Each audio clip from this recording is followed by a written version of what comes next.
Wis tau nyekel duit 100 borong. Wes. Wes, tapi dijaluk mbokku.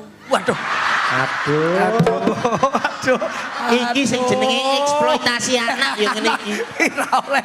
Mbok